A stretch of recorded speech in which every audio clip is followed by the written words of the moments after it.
Welcome to another episode of The Dark Place, a true crime podcast that delves deep into some of the most perplexing and disturbing cases in criminal history.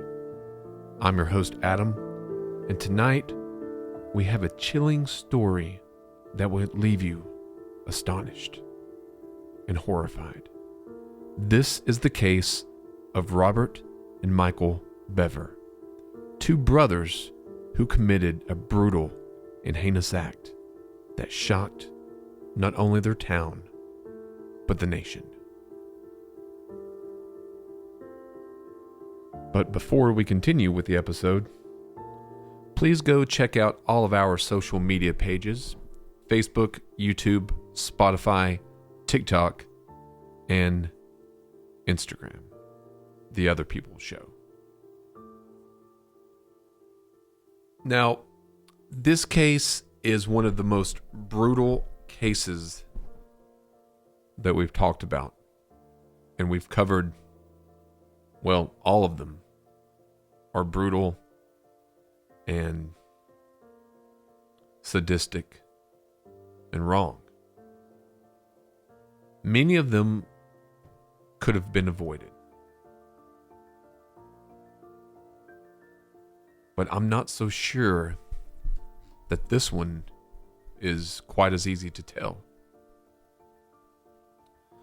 So let me set the stage for a little bit. And let's start with a little bit of the background of Robert and Michael Bever. Now, they were a large family, the Bever family. Father David, he was 54. April, she was 45. Younger brother Daniel, who was 12. Another younger brother, Christopher, who was 6. Victoria, who was 5. Crystal, 13. Michael, and Robert Bever, and a young baby of 2 years old. So this family kind of kept to themselves in the city or the town of Broken Arrow, Oklahoma, a town of about 100,000 people, the fourth biggest city or town in Oklahoma. But murders only occurred there every couple years, so it really wasn't a very violent or high crime area. So neighbors had said that the Bever parents homeschooled their children and kept them from interacting with neighbors and other children. It is reported, a couple of things that I read said that the younger Bever brother did go to a daycare or an early grade school and was molested. But other than 2 different occasions, I'm not 100% sure if that fact is true. Nonetheless, the family's lifestyle was reported as being very inconspicuous that some of the neighbors found out the full names of the entire family for the first time when a medical examiner released them to the public. Neighbors also reported strange and unsettling behavior by Robert and Michael. So this is a family that primarily keeps to themselves. They homeschool their children, and they don't really, the children honestly don't seem to interact with anyone other than each other. So they live in a fairly large house with a fairly large backyard, fenced-in backyard. So neighbors would often see them playing in the backyard with one another, going to church gatherings with one another, things of this nature. But the family didn't partake into the neighborhood. They didn't go to any of the events. They didn't socialize with any of their neighbors. And it was reported that David, the father, had cameras pointed outside his house, but not recording them just so therefore he could get his cell phone and look at any point in time to see what was going on at his house. Now, it's been reported that the David was physically and verbally abusive towards his children. Robert claimed later that both of his parents were abusive toward him and the other siblings as well. But this is what was said in a court of law. So, these two brothers, they're living in Broken Arrow, Oklahoma in 2015. And like I said, at first glance, they seem to be like any other kids their age. But what lay beneath was the sinister plan that would unravel in a very gruesome way. After the two brothers spent at least 1 year planning this brutal murder of the family, those two brothers in Oklahoma were going to go on a killing spree. But these two brothers were caught before they could flee the state to commit mass shootings in a bid to become famous.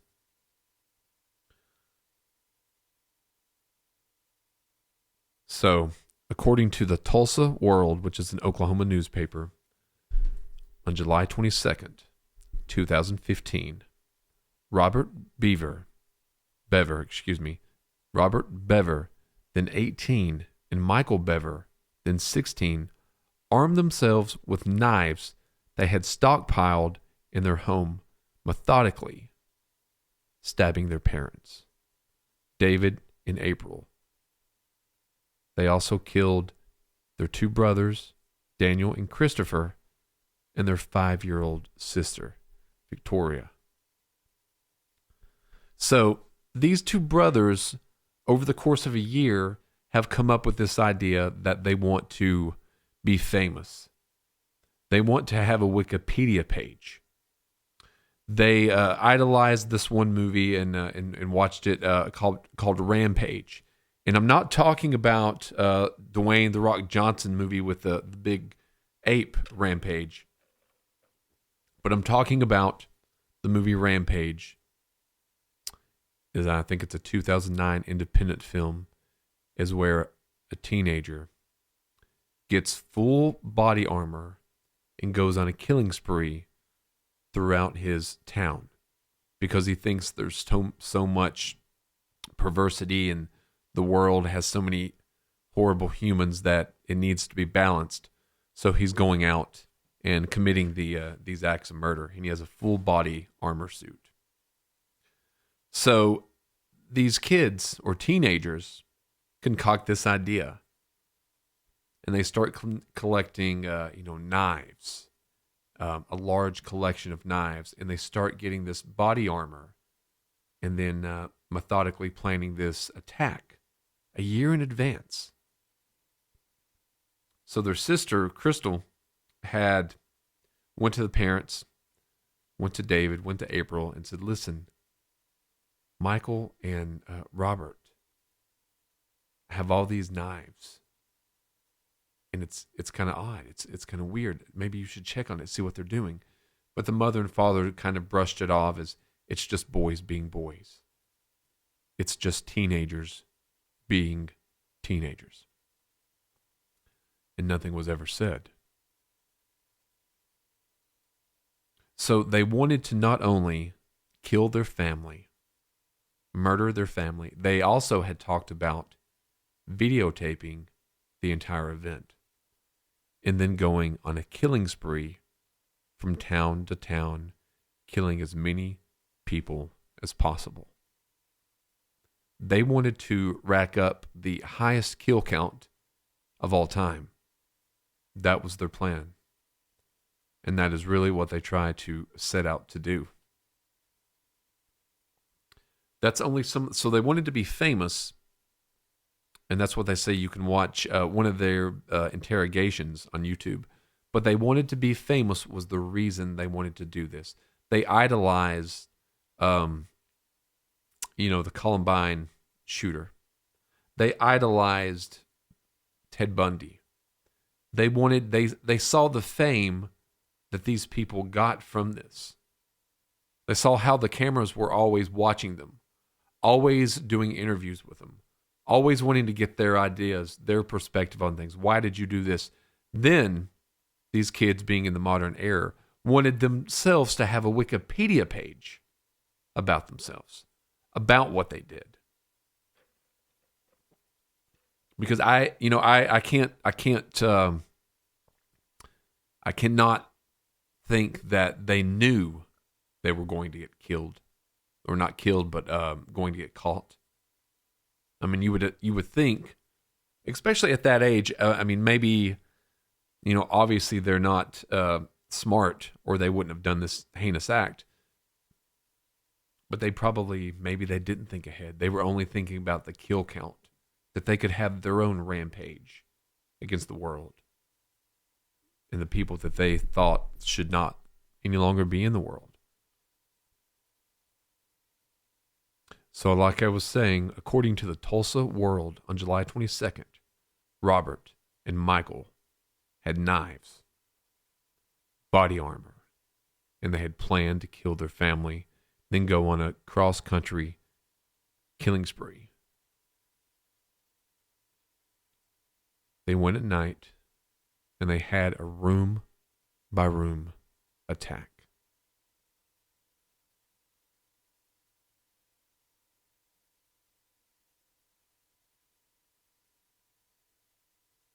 So, they're sitting in their room. They're talking. Tonight's the night. Tonight is the night we put this plan into action. They call their sister into the room. Victoria.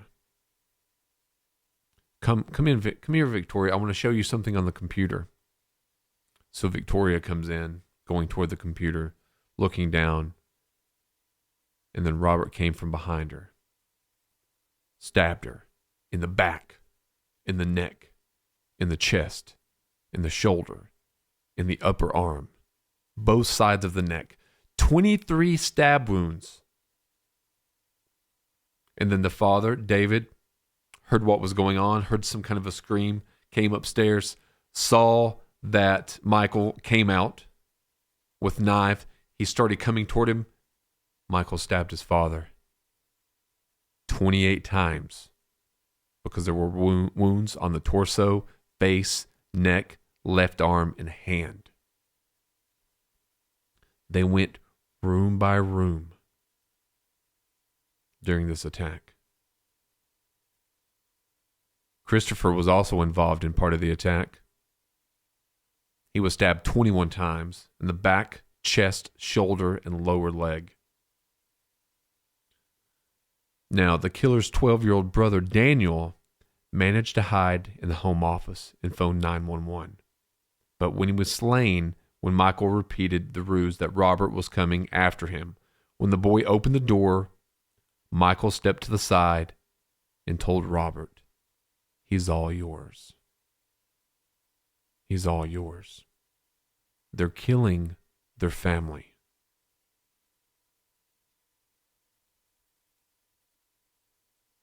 Unannounced, unprovoked. No clear signs that I could find the research on were ever really present in what was going on. None at all. Their family is taken by surprise. So when the police respond during a 911 call that you can actually listen to on YouTube, that's when Robert and Michael fled, right when the police arrived. There was a knock at the door. They don't know who it is. Could it be a neighbor? They opened the back door and they ran out. The police heard a faint, "Help me, help me." So they kicked in the door. and they found Crystal laying in the floor in a pool of her own blood, bleeding, barely hanging on to life. In an interview later with police, when she was hospitalized, the surviving sister said her brother Robert once complained there were too many people in the world, and he and their brother Michael were collecting knives and body armor to take those people out. This is coming from a 13-year-old sister whose older brothers just slayed her entire family. The young baby in the bedroom, the police walked in. She was laying there. But they looked closer and she had been sleeping. She wasn't harmed. The brothers had forgot all about her in there.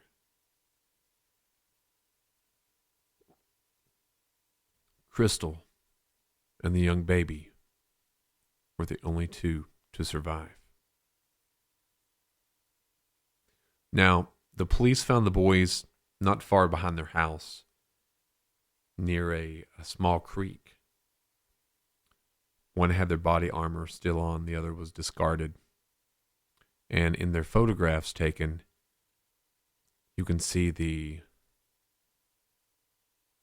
lack of empathy. You can see nothing in their eyes. A void. Even a hint of gleefulness.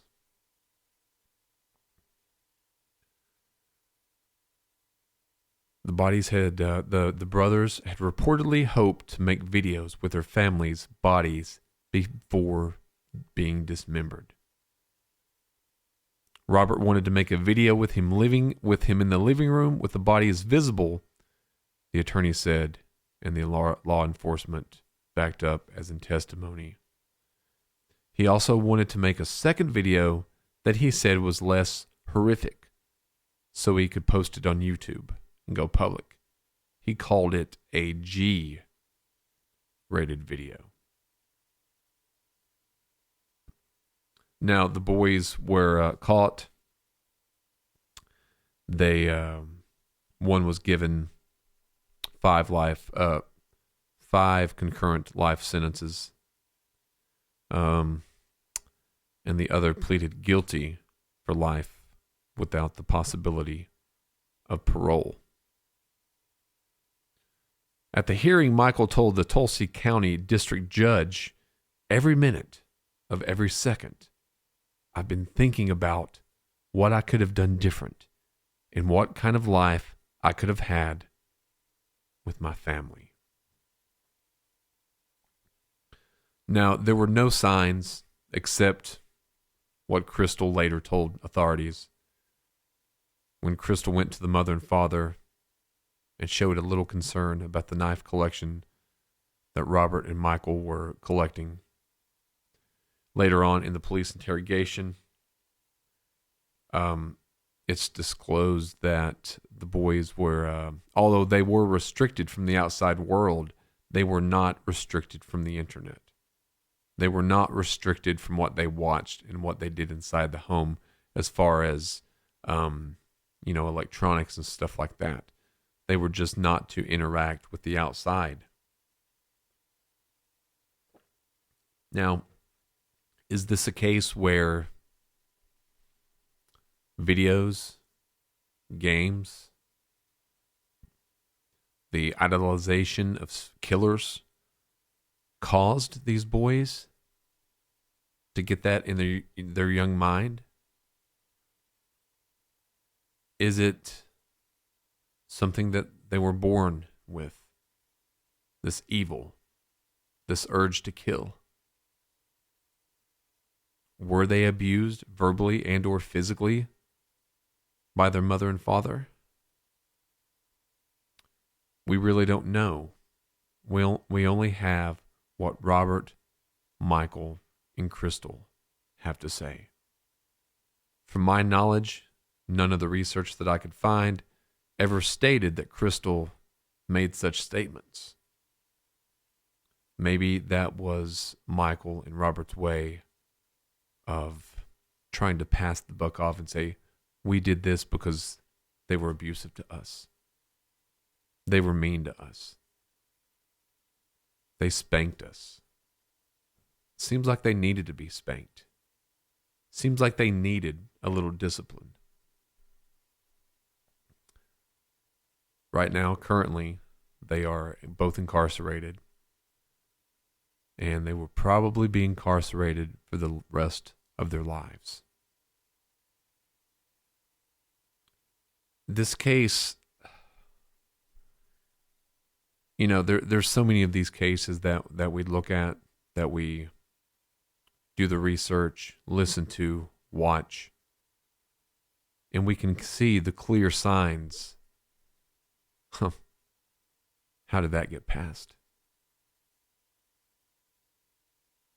But this case is not so clear, because this case has no outside people.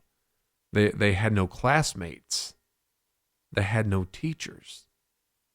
They had no coaches, ballet teachers. They had no one else to say, yeah, there's some warning signs in these kids. They displayed disturbing behavior. We don't have any of that in this case. We only have what Robert and Michael Bever say, and Crystal, because no one really associated with these teens or the family.